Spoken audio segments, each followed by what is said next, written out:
నమస్తే, welcome to frankly with Telakapalli. Pushpa చూస్తున్నాం గత కొన్ని రోజులుగా.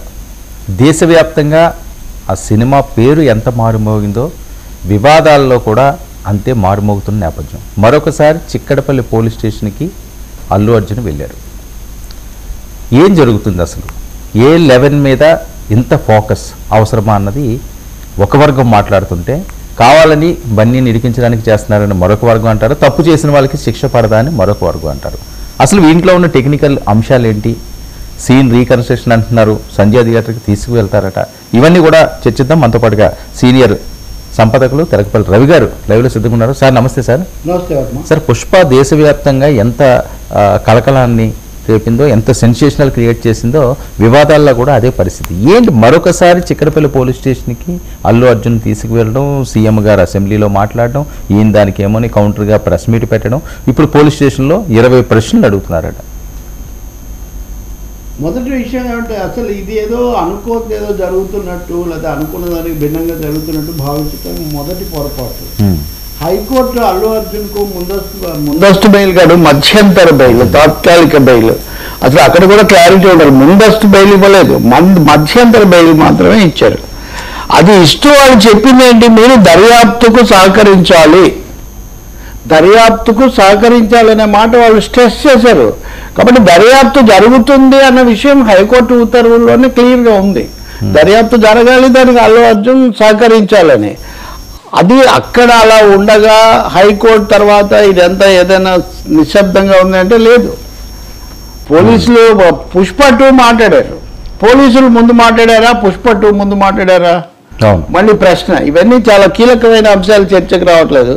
అల్లు అర్జున్ లాంటి యువ కథానాయకుడి మీద, అలాగే మంచి అల్లు రామలింగయ్య లాంటి అభ్యుదయ పితామహుడు లాంటి వాడు కాబట్టి వాళ్ళ మీద వేరే ఏముండేది లేదు. కానీ చర్చ వచ్చింది కాబట్టి మనం మాట్లాడాల్సి వస్తుంది.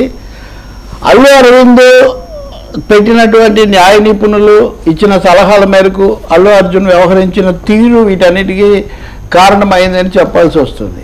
వాళ్ళు చాలా సందర్భాల్లో మా లీగల్ ఎక్స్పర్ట్స్ సలహాలు తీసుకొని చెప్పము ఈ విషయాలన్నీ చెప్తూ వచ్చారు. అంటే మొదటి నుంచి మీరు కనుక తీసుకుంటే, చనిపోయిన విషయం ఉదయం కానీ తెలియలేదన్న దగ్గర నుంచి, పోలీసుల దగ్గర అనుమతి తీసుకున్నారన్న దగ్గర నుంచి, అలాగే చనిపోయిందని తెలిసిన తర్వాత కూడా బయట రోడ్ షో చేశారా, అన్ని విషయాల్లో అల్లు అర్జున్ మీడియాకు చెప్పిన, బహిరంగంగా చెప్పిన, వీడియోలో చెప్పిన విషయాలు వాస్తవాల కంటే కొంచెం తేడాగా ఉన్నాయి. ఎంత తేడా ఉంది, నిజమేంత అదంతా వేరే విషయం. మరి అన్ని సలహాలు తీసుకొని ఇలా ఎందుకు చెప్పారంటే, బహుశా సలహాలే పక్కదో పట్టించాయని ఒకటి అర్థమవుతుంది.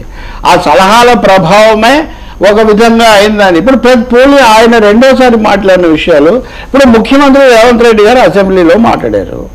అసెంబ్లీలో మాట్లాడింది రాజకీయమైంది. రాజకీయ పార్టీలు ఎలా స్పందిస్తాయి, ఏం జరుగుతుందని వేరే విషయం. కానీ అది అయిన తర్వాత తండ్రి కొడుకులు మళ్ళీ ముందుకు వచ్చారు. So replying to assembly debate outside is one of the major mistakes or unnecessary things వాళ్ళు చేసినటువంటి అయి ఉండాలి. సో దాంతో పోలీసులకు ఇప్పుడు ఏమొచ్చింది, అల్లు అర్జున్ వ్యవహరించిన తీరు వల్ల, లేదా మాట్లాడిన తీరు వల్ల, లేకపోతే మాట్లాడని తీరు వల్ల 2 ప్రశ్నలు వచ్చాయి. పోలీసులు చెప్పినంత తప్పు, ముఖ్యమంత్రిని తప్పుదోవ పట్టించారు. ముఖ్యమంత్రి అయినా తప్పు మాట్లాడి ఉండాలి, లేకపోతే ముఖ్యమంత్రిని పోలీసులు తమ సమాచారంతో తప్పు పట్టించి ఉండాలి. అంతకుముందే నాకు తెలియదు, చనిపోయింది తెలియదు, రెండో రోజు తెలిసిందని ఒక స్టేట్మెంట్ ఇస్తుంది.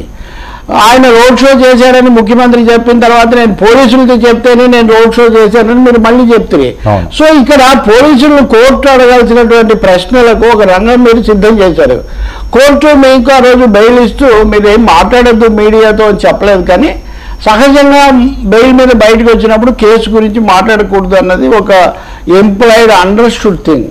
కాబట్టి ఎప్పుడైతే అల్లు అర్జున్ వ్యాఖ్యలు పోలీసులు చెప్పేది నిజం కాదు అన్న ఇంప్రెషన్ ఇచ్చాయో, తప్పకుండా పోలీసులు తాము సమర్థించుకోవాల్సిన స్థితికి వచ్చింది. సో పోలీసులను డిఫెన్స్లో పెట్టింది అల్లు అర్జునే. పోలీసులను ఒక విధంగా బోర్డులో పెడితే వాళ్ళు దాని మీద చెప్పారు. కానీ మనం ఇంకో విషయం కూడా గుర్తించాలి. చాలామంది ఈ కామెంట్స్ చేశారు.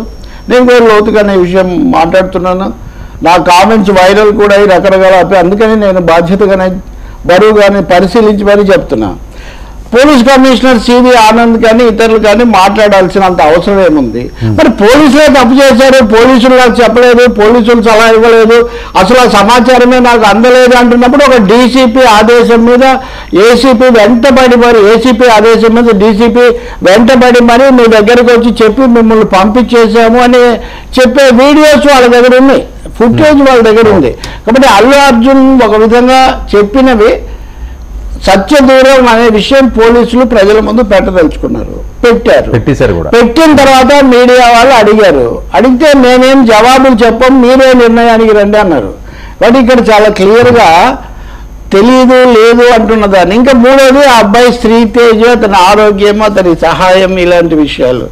ఈ విషయాల్లో కూడా రేవంత్ రెడ్డి అన్నాడు ఒక్కరు కూడా అతన్ని పలకరించలేదు, ఇతన్ని పలకరించడానికి. సార్ నిజంగా నేను కూడా ఖచ్చితంగా చెప్తాను, ఒక మధ్యంతర బయలు వస్తే దాన్ని విజయోత్సవంలాగా జరుపుకొని ఉండాల్సింది కాదు. అల్లు అరవింద్ చాలా ఆలోచన పరుడు, జాగ్రత్త పడి ఉండాల్సింది. ఎవరో ఒకరో ఇద్దరు వర్మకి ఏదైనా కష్టం వచ్చింది చెప్పుకోలేదంటే నేను వర్మని ఫోన్ చేసి పలకరిస్తాను, లేకపోతే ఒకరో ఇద్దరు వెళ్తారు. కానీ అదొక జాతర పెట్టి మనం సినిమాలో కొన్ని సీన్స్ చూస్తాం, నాకు గుర్తు కూడా వస్తున్నాయి, ఇప్పుడు నేను చెప్పడం నాకు ఇష్టం లేదు. కాబట్టి అక్కడ ఏదో ఒక విధమైన అంతా అయిపోయింది అనుకున్నారు, ఆయన కథ ముగిసింది అనుకున్నారు, కథ ముగిలా. ఆ రోజు వచ్చినటువంటి మధ్యంతర bail is not end card. High court కూడా మీకు మధ్యంతరంగా ఇచ్చి మళ్ళీ ఉండమని చెప్పింది, దర్యాప్తు కొనసాగుతుంది, సహకరించండి అని చెప్పింది. కానీ మీరు దర్యాప్తు దాకా వెళ్లకుండా మీరు బహిరంగంగా ప్రజల ముందుకు వచ్చేసి ప్రకటనలు చేయటం అనేది మొదలుపెట్టారు. తర్వాత ముఖ్యమంత్రి మీద ప్రభుత్వం మీద తీవ్రమైన ఆరోపణలు చేశారు. ఏమని? నా క్యారెక్టర్ అసాసినేషన్ చేస్తున్నారు అని. ఒక ముఖ్యమంత్రికి మీ మీద క్యారెక్టర్ అసాసినేషన్ చేయాల్సినంత అవసరం ఏమొచ్చింది? నేను అల్లు అర్జున్ సూపర్ స్టార్గా లేకపోతే గ్లోబల్ అయిపోయింది పెద్ద సంచలనకర్తగా పుష్ప 2 లేకపోతే సన్ ఆఫ్ సత్యమూర్తి లేకపోతే ఇంకొకటి అనేక అలవైకుంఠపురం నేను ఇష్టపడతాను, అభిమానిస్తాను. కానీ ముఖ్యమంత్రిని గౌరవించిన, ముఖ్యమంత్రిని ఇష్టపడినా, ముఖ్యమంత్రి చెప్పింది అంత నిజం కాదని చెప్పడం వేరు. నా క్యారెక్టర్ అసాసినేషన్ చేశారు అంటే మీడియాలో ఏదైతే అల్లు అర్జున్ వర్సెస్ రేవంత్ రెడ్డి అని వస్తుందో ఒక పిక్చర్, దాని మీద ధృవీకరించారు. ముఖ్యమంత్రి మీద మీరు అభాండం, ముఖ్యమంత్రి పేరు ఎత్తినా ఎత్తపోయినా ముఖ్యమంత్రి మీద పరోక్షంగా పోలీసుల మీద మీరు ఒక అభాండం వేశారు. ఏమని? నా మీద దుష్ప్రచారం చేస్తున్నారని. అప్పటి వరకు నిజం చెప్పాలంటే పెద్ద దుష్ప్రచారం ఏం చేయలేదు. మహా అయితే యాక్టర్ వచ్చినప్పుడు తొక్కిసలాట ఉందని మేము చెప్పాము, ఆయన వినలేదన్నారు. ఇది మామూలు విషయమే. యాక్టర్లు వస్తే తొక్కిసలాట ఉండటం, అక్కడ వినకపోవడం ఇది మామూలే. కానీ దాన్ని మీరు క్యారెక్టర్ అసాసినేషన్ చేస్తున్నారు, నన్నేదో మానవత్వం లేని వాడిగా చిత్రిస్తున్నారు అని వాళ్ళ మీద మీరు ఒక చిత్రం ఇచ్చిన తర్వాత ఇంత పెద్ద ఏ ప్రభుత్వం అయినా, రేవంత్ రెడ్డి కాదు ఇంకో కేటీఆర్ ఉన్నాడు అనుకున్నా హోంమంత్రిగా, ఆయన